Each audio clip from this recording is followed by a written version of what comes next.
दोस्तों, लैपटेक्स में आप सभी का बहुत बहुत स्वागत है। मैं नासिर आज आपको एक केस स्टडी से रूबरू कराऊंगा। तो ये एक लेनोवो का मेरे पास बोर्ड आया हुआ है और अब इसमें लो लोड है। इस बोर्ड के अंदर जब हम ऑन करते हैं तो बहुत ही कम एम्पियरेज इसका लोड उठाता है। तो आइए देखते हैं हम लोग कि इसमें क्या पॉसिबिलिटीज़ हो सकती है। तो पार्ट नंबर जैसा कि आप यहाँ पर देख सकते हैं कि LT41 MB 14217-1M। तो ये लेनोवो योगा 500 का बोर्ड होता है और 514 सीरीज़ का ये बोर्ड है और काफ़ी फ्रेश बोर्ड है मेरे पास। ये कहीं से कोई काम नहीं हुआ है। तो ये एक प्लस पॉइंट है, क्योंकि होता क्या है कि ये बहुत बड़ा काम नहीं है कि किसी ने काम किया है उसके बाद आप काम कर रहे हैं।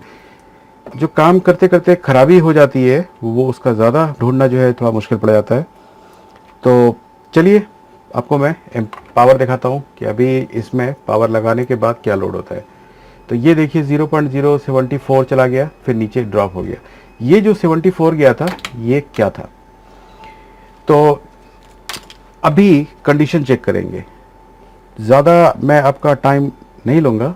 नॉर्मली एक क्या तजुर्बा होता है, इसका स्कीमेटिक भी अवेलेबल है और बोर्ड व्यू भी अवेलेबल है, दोनों चीज़ अवेलेबल है।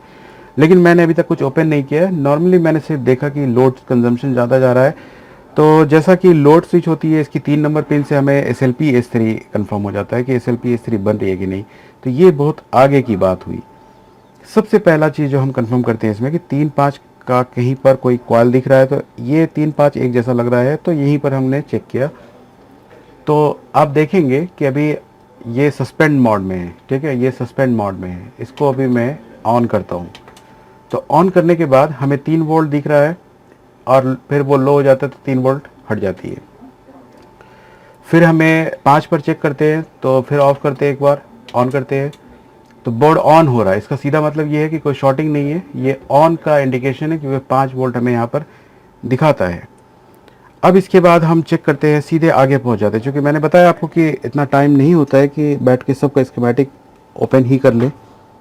तो 3 नंबर पर मैं पॉइंट रख रहा हूं और ये जो मल्टीमीटर का प्रॉब रखा है मैंने, और इसको मैं ऑन करता हूं।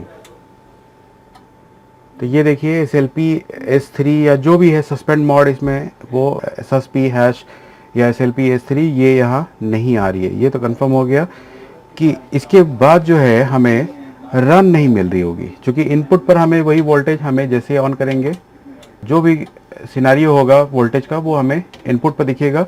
आउटपुट पर हमें जो चाहिए S0 वोल्टेज, चाहे वो 5 वोल्ट हो या 3 वोल्ट हो, ये हमें नहीं मिल रही है। तो वोल्टेज तो बिल्कुल सही आ रहा है। तो ऐसे में हमें क्या चेक करना चाहिए। तो अगर आप बोलेंगे कि भाई SLP S4 चेक करिए, मैं आपसे अभी क्वेश्चन पूछ रहा हूँ, क्योंकि ये जो भी सीरीज चल रहा है हमारा क्वेश्चन का चल रहा है, मैं फिर भी डायग्राम निकालता हूँ और ये चेक करवाता हूँ। हालांकि मैं एक ही बार में आपको यहाँ से कंफर्म कर दूँ कि बोर्ड की स्टेटस कहाँ तक है।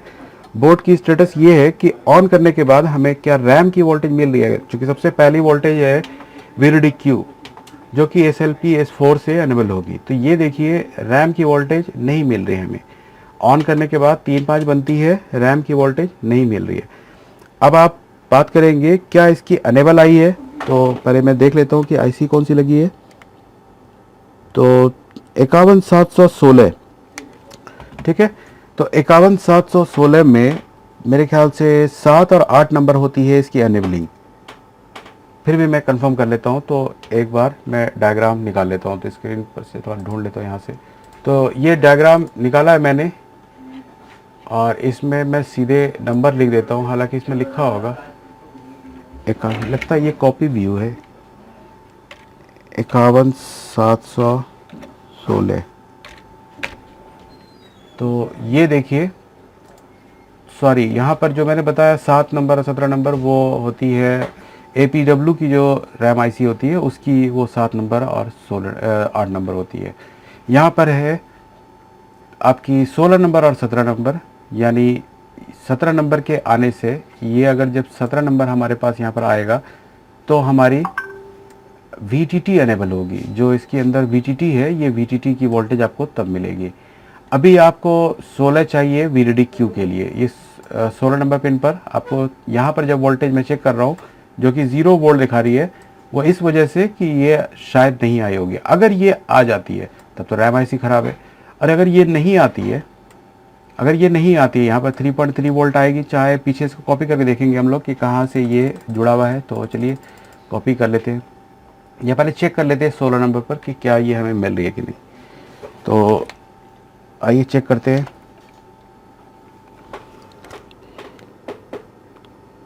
पाँच हो गया, 5, 10, 15, 16 नंबर। तो 16 नंबर पर मैंने ये प्रॉब रखा है और मैं इसको ऑन कर रहा हूँ। कुछ हुआ था क्या? लगता है कि कुछ यहाँ पर से आके गया है।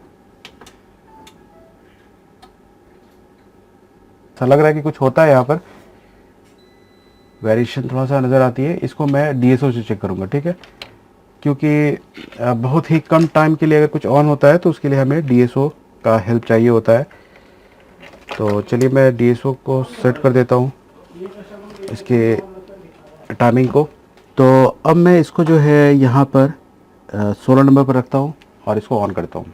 अगर डीएसओ पर देखेंगे आप, डीएसओ अगर कुछ नज़र आएगा तो ये देखिए यहाँ ये आके जा रही है।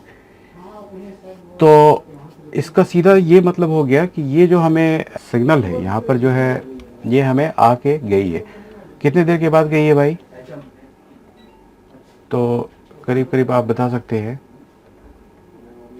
करीब करीब 500 मिलीसेकंड मान लेते हैं इसको। 500 मिलीसेकंड नहीं, माइक्रो सेकंड है। 500 माइक्रो सेकंड का जो टाइमिंग है, बहुत कम टाइमिंग होता है। यहाँ पर ये अनेबल आती है। तो ये अनेबल आने के बाद आउटपुट तो जाहिर सी बात है कुछ फ्रैक्शन ऑफ सेकंड के लिए वो मेरे ख्याल से पहली और दूसरी को स्टार्ट करेगी, उससे पहले ही वो गिर जा रही है। मैं फिर भी एक बार कोशिश करता हूँ कि अगर ये मुझे दिखा दे तो मैं ऑफ़ कर देता हूँ। यहाँ से भी इसको ऑफ़ कर देता हूँ, फिर से मैं ऑन करता हूँ, देखता हूँ कि क्या मुझे इस पर कुछ दिखती है।